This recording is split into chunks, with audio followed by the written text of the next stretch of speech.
had a bag of Doritos for supper last night, and that's on a good night. Finally, he arrives at school, waits in line for his morning breakfast, only to have a burned whole wheat biscuit and thin white gravy. By the time Joe gets to class, his stomach sounds like it's eating itself. He's still hungry. He's starving.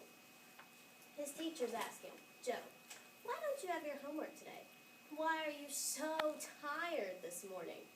Joe had no reply. By the time lunch rolled around, Joe shuffled a little farther, picked up his wet maroon tray, hoping for a decent meal, only to find yogurt and crackers. This would be funny if it wasn't true for so many kids today.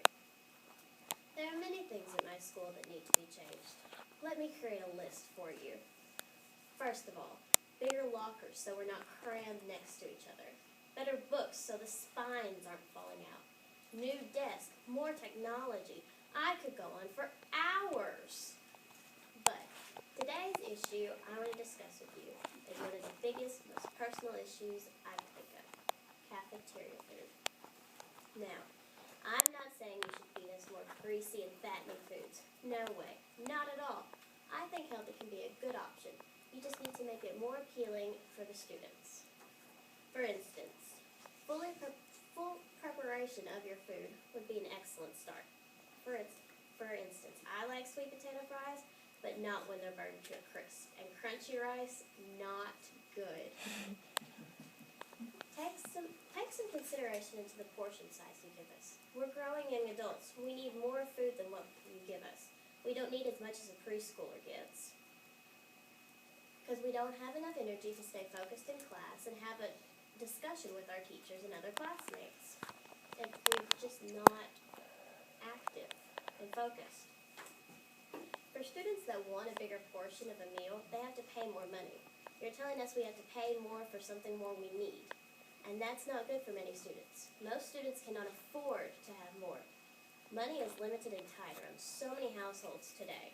And many kids go home hungry every night. That's very unsettling.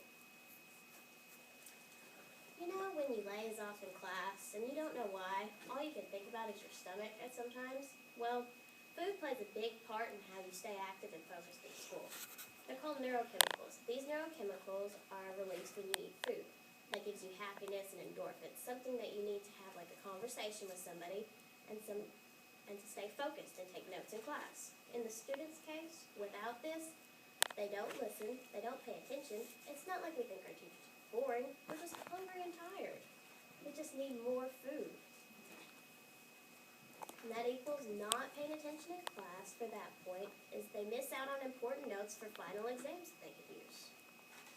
Something else that I think you should think about is our student athletes.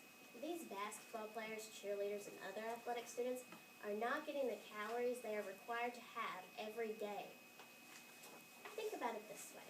Say you have to play a basketball game at 5 o'clock, and you can't go home because you have to go over plays and practice before the game.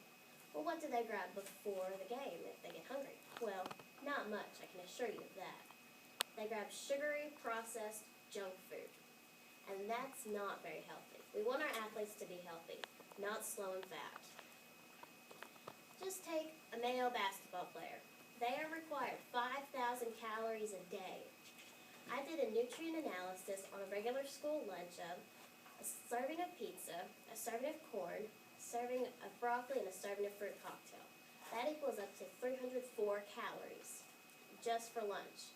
Unless they're having a really hearty breakfast, I don't think that's going to cover it. In conclusion, school lunch is something a lot of us find unappetizing and unappealing. There are many things that could be changed. A larger portion size for those who need it is definitely one. Better meal planning so you don't just have a slice of pizza and whatever you have frozen in the freezer. Now I realize that you have to follow the federal food guidelines, but with a little hard work and a keen eye, I'm sure you can find the little ways to stretch. Now that I've given you some food for thought, perhaps it might be a good idea for you to think about writing your school board and or congressman about the new federal food regulations. If we all pull together, we can make some positive changes and results to our school lunches.